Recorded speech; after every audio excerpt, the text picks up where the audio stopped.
Приветствую, с вами Антон Кузнецов, и это канал Видоврата. И сегодня у нас тема, где современные технологии нас не усиливают, а ослабляют. Или сегодняшнюю тему можно сформулировать более подробно и точнее. В нашу эпоху развития технологий, и не только информационных, а и других, технологий виртуальной реальности, в каких сферах нашей человеческой жизни все-таки технологии лучше не применять. И, как обычно, мы делаем видео на основании вопросов наших зрителей. Но, в общем, тема и показывает вопрос нашего зрителя и спонсор. Итак, тут зависит от нашего мировоззрения, философии, на каком фундаменте мы стоим, каковы наши ценности, в кого или во что мы верим. И можно верить в светлое будущее, в роботов, технологии, да, как называется, безусловный доход или содержание, а можно верить в природу, а можно верить в Бога. Поэтому то, что я скажу, многим не только не понравится, они будут не согласны, но скажу, что есть древняя традиционная философия, родноверческая в славянских народах, ведическая в индийских народах. И есть связанные с этим науки. Науки познания, когнитивные науки, науки сознания, науки здоровья, такие как аюрведа, системный анализ, то есть понимание принципов жизни, фундаментальных законов, такие как джотиш и другие. И вот если в этой парадигме, вот в этой системе координат и этой философии отвечать, то можно сказать, что поскольку у человека есть действительность, состоящая из трех реальностей, то современные технологии являются материальными, материалистичными, объектными, конкретными и влияют только на эту сферу его жизни, ну, на объектную, то есть материальную, финансовую, социальную, общественную. Но у человека есть еще природная жизнь. Тело – это природное явление, ему дала его природа, а не социум. И есть суть, то есть дух, сознание, стержень, да, атман, высшее я, внутренний свет, частица Бога в человеке. И ему тоже это дала и не социум, и не природа, это дано Богом. Поэтому, понимая, что вот это как бы триединство жизни, действительность из трех реальностей, внешней, внутренней и осознаваемой, вот, мы понимаем, что в сфере социальной и общественной реальности технологии очень полезны, в том числе информационные. Они помогают нам лучше заниматься информацией, избегать информационного шума, информационного загрязнения, ложной информации, неправильное применение информации, ошибки интеллекта, да, ошибки дезинформации, фейков. Вот. Лучше применять виртуальную реальность, в том числе такой как социальные сети и подобные средства обмена данных. Но есть природная реальность, где эти технологии на сегодняшний момент точно ему не помогают, а скорее всего мешают. Человек становясь более информационным, он больше переводит свою жизнь к объектам вовне, меньше получает опыта внутри, у него меньше ощущений, меньше чувств, меньше жизни, как следствие меньше здоровья, вот, и поэтому это опасно. Но даже если не в контексте здоровья, вот выбор своего пути, предназначения, у нас есть отдельное видео про назначение, чтобы не повторяться, я скажу, что вот выбирая свой путь, мы не сможем это сделать на основании чистой информации, сухих фактов. Нужен опыт, знания, нужна стратегия, понимание, дальновидность, опыт и знания. То же самое для человека важно это отношения. Мужчина, женщина, отцы, дети, отношения с компаньонами, партнерами, помощниками, спонсорами, благодетелями, сотрудниками. Вот. Тоже чистая информация, она делает человека нечувствующим, бесчувственным, он не замечает того, что реально происходит в взаимодействии, в взаимоотношениях, полагается на какие-то штампы. В таком случае скажи это, в этой ситуации поступи так, да, там, сделай то, сделай это. Вот. И он отвечает шаблонно, формально, форматно, стереотипно, игнорируя ощущения и поэтому ошибается. Ну и потом, поскольку интеллект благодаря логике может оправдать все что угодно, у него, как всегда, есть объяснение «я не виноват», да, «я такой, жизнь такая». В общем, оправдание доверия информации и ошибок интеллекта потом сам же интеллект оправдывает, и он как бы ни при чем. Помимо очень важных взаимодействий через взаимоотношения, это предназначение, ну и отношения между людьми, да, особенно между мужчиной и женщиной, то есть мужем и женой. Вот есть естественные процессы функционирования организма. Вот, даже если вы не занимаетесь аюрведой, вот, в организме есть физиология, она постоянно чем-то занята. Там идут процессы беспрерывные. Вы спите, не спите, там идут процессы. Что-то создается, что-то разрушается, что-то трансформируется, что-то вводится, что-то выводится. Там кипит целая жизнь. И она настолько уникальная, что вот как это все могло так быть организовано, что это единый организм. Все системы работают как единый организм. И там есть вот этот вот гомеостаз, то есть целостность, гармония в хорошем смысле этого слова. Это даже лучше, чем баланс. Единство работы, целостность, гомеостаз. Вот. И если мы туда вводим что-то искусственное, не факт, что мы знаем все его влияния, все последствия, и мы что-то не испортим. Может быть, я говорю какие-то очевидные или банальные вещи, но вот кормление ребенка по часам, определенной как бы мерой еды, грудного молока или чего-то, то есть по часам, по схемам, по инструкциям, опираясь на сухие цифры, на информацию, не чувствуя ребенка, не чувствуя свои ощущения, не чувствуя жизнь, не обращая на интуицию, оно чаще всего приведет не к тому, что ожидалось. То есть формально все хорошо, но почему-то возникают какие-то непредвиденные, так назовем, аспекты информации, которые сначала были не учитаны. Вот, поэтому, если процесс природный, да, вот, дыхание, еда, любовь и секс, зачатие, рождение, то мы прежде всего доверяем природе и ее представителям. Может быть врач, может быть акушерка, может быть вайдия, может быть какой-то другой представитель природы, вот, природный человек. А потом уже доверяем технологиям. То есть я не отказываюсь от лекарств, я сам пью лекарства, да, но я понимаю, что прежде всего все в руках природы. И если природа что-то решила, то никакие лекарства и технологии не помогут. Вот. И в человека врожен, в человеке есть естество, да, ество, естественность, врожденная природа как природность. Вот. Там есть инстинкты, память тела, да, врожденные рефлексы, приобретенные рефлексы. И также есть врожденное желание счастья, радости и любви, врожденное ощущение достоинства, которое вот, ну, в духе, как вот совесть, да, как связь с Богом, связь с Духом. Вот. И технологии могут дать объект, вещь, предмет, а радость и счастье они не дают. И бывает, предмета нет, а радость и счастье, любовь есть. И наоборот, мы получили желаемый, возжеланный, как это, омриянный, ну, которым я мечтал, предмет, а не счастья, не радости. Вот, не зря есть такой анекдот, когда человек возвращает елочные игрушки и говорит, что они бракованные. Они треснутые, поломанные, не блестят. Нет, это все нормально, но они не радуют. Вот, если есть прекрасные елочные игрушки, они не радуют, значит технология не заменяет состояние радости и счастья. Духовное развитие, то есть познание собственного сознания, познание духа в себе, самообращенное сознание, познание духа всего мироздания, да, как космического сознания, брахмана, да, атман, частица брахмана, познание учения, духовности. В основном это взаимодействие с духовным учителем, духовный наставник, духовный авторитет.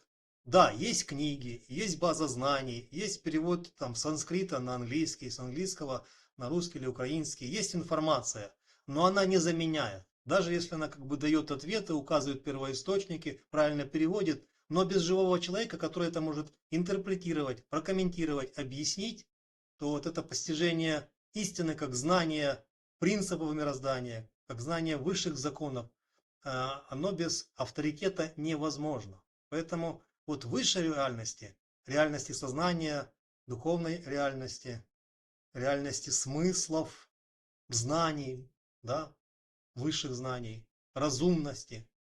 Вот. Информация может быть только вспомогательным инструментом, может быть, которым заинтересовывает для исследований, но нужен живой источник знаний, живой. Вот. И четвертый пункт, где технологии, ну, может быть, не вредны, но опасны и дают уязвимость. Это иллюзия технологичности. Тут вроде бы все предсказуемо, да? Есть вода, газ, электроэнергия, все оплачено наперед, есть интернет, да? Есть тепло, еда, что там, вода, канализация. Вот. Можно что-то делать, чем-то заниматься, развиваться. И кажется, что это есть, и таким образом моя жизнь под контролем. Это никуда не денется. Но потом происходит какая-то мелкая часть, то есть технократическая катастрофа, военные действия, решение какого-то, как назовем, политика или решение какого-то руководителя, что-то маленькое такое меняется, вот, и мы доверяли, да, называется, коммунальным службам, да, транспорту, банковской системе, системе связи, телекоммуникационным системам, да, ну вот нет электроэнергии, все разрядилось, у меня есть только бумажные книги. И это не фантазии, то есть в разных странах в разное время это происходит прямо сейчас. То есть если я полагаюсь только на технологии, как системы, банковские, информационные, на транспорт, да, на свой автомобиль, на запас топлива, на компьютеры, телефоны, вот, и если, когда этого нет, то я не знаю, как дальше жить, да, как вот нарубить дрова, да, развести костер, сварить овощи, да, или что там, поесть. Тогда технологии нас делают уязвимыми, и ну, природа будет нас проверять. То есть, ну вот, машина надежная, проходимая, полный бак бензина, я поехал в лес, в тайгу, в горы, хочу там отдохнуть, набраться сил. Вот. Но машина заглохла, пешком я не дойду, еда закончилась, одежда не спасает от холода, да, появились какие-то насекомые, которые кусают через одежду, вот меня укусила там пчела или оса, вот непонятные звуки, может быть там хищные животные, и все. То есть выживу ли я в природе, которая мне мать родная? Мне, правда, мать родная, я там набираюсь сил, здоровья, отдыхаю душой. Ну вот что-то, забери у человека одежду и транспорт и отпусти его в природу. Особенно без ножа, топора, спичек. Он там не выживет. Поэтому это иллюзорная иллюзия контроля над своей жизнью, над ситуацией, над природой, да, как вот человек подчинил себе природу, что там генетическая модификация, развернул реки вспять, что-то закрыл, что-то открыл, все перестроил, царь природы. А потом забери у нее одежду и металлические вещи, и все. Поэтому с природой нужно договариваться, ценить ее силу, благодарить ее за еду, здоровье, чистую воду, пока она еще есть, и то все меньше и меньше. И не быть в иллюзии, что я контролирую ситуацию. Если вам это вот непонятно, а кто же управляет жизнью человека? Ну как кто? Сам человек управляет. И что, он может построить план на ближайшие дни, недели, месяцы или годы? Нет, он не знает, что будет, какой будет курс валюты через месяц, и где будет война в этом или в следующем году. Человек этого ничего не знает, и поэтому есть такие народные мудрости, да? Человек предполагает, но Бог всем располагает. Будет то, что будет, готовьтесь, надейтесь на лучшее, но готовьтесь к худшему. Это называется реалистичный пессимизм. Таким образом, от технологии не отказываемся, пользуемся ценными ее достижениями, связью, компьютерами, телефонами, базами данными, средствами связи, но не считаем это высшей ценностью и не верим в то, что нам это гарантирует будущее. Не только обязательно светлое, счастливое, где мы отдыхаем, путешествуем по странам, занимаемся творчеством, а работают роботы. Вот. Происходит наоборот, что творчеством занимается искусственный интеллект, а подметают дворы люди. Вот. Поэтому в будущем творчеством будет заниматься искусственный интеллект, а люди будут обеспечивать его энергопотребление. Ну, откуда я это взял? Конечно, в Брихат Самхите описаны общие понятия взаимодействия реальности, да, Бог, природа, то есть Пуруша, Пракрити, небесный мир, земной мир и социальный и общественный мир, три реальности. Потом много хороших ценных знаний есть в книге Махариши Махиши Йоги «Наука бытия и искусство жизни». Там соединение этих трех реальностей. Для духовной жизни медитация, для внешней жизни это активность, и природная жизнь соединяет абсолютное с относительным. Вот. И много информации в книгах нашей школы. Это 9 грах, как 9 высших сил, ведическая нумерология Тантра Джотиш и книга о чакрах. Вот. Там не только о чакрах, там о планах реальности и взаимодействия внешнего, внутреннего, высшего и иллюзорного. И подведем итоги. Значит, в контексте других мировоззрений, философий, может быть, другие мнения. В контексте ведической философии, прославянской, родноверческой философии, в контексте аюрведы, джотиша, вот, есть сферы природной и высшей реальности. Того, что мы ощущаем и осознаем. И вот в этих сферах ощущений и осознаний технологии нам не очень помогут. Поэтому, если выбираете свой жизненный путь, предназначение, проконсультируйтесь у специалиста. Если у вас нет отношений или проблемы в отношениях, не пытайтесь узнать этого искусственного интеллекта. Узнайте этого специалиста по отношениям. Да? Если у вас проблемы со здоровьем, проконсультируйтесь у врача аюрведы. Искусственный интеллект вас не вылечит. И другие природные процессы. Дыхание, питье, еда, телесный опыт, секс, зачатие, рождение. Вот, природа вам тут больше поможет. Или какой-то ее представитель. Лекарь, целитель, вайдя, природный врач, знахарь. Вот. Духовное развитие. Искусственный интеллект – это только интеллект. Это не искусственный разум, не искусственный рассудок. Ну вот, ГЛУСТ или... Но это не искусственный разум. Это только интеллект. А тем более это не искусственное сознание. То есть это будха, а не гуру или сурья, а не разум, мудрость. Он не мудрый, он интеллектуально эрудированный. И тем более он не осознает. Если вы это понимаете, тогда в сфере духовного развития вам нужен источник знаний, мудрый человек, наставник, авторитет, и источник сознания, осознающий человек, который видит причины и следствия и законы выше. Вот. И как это?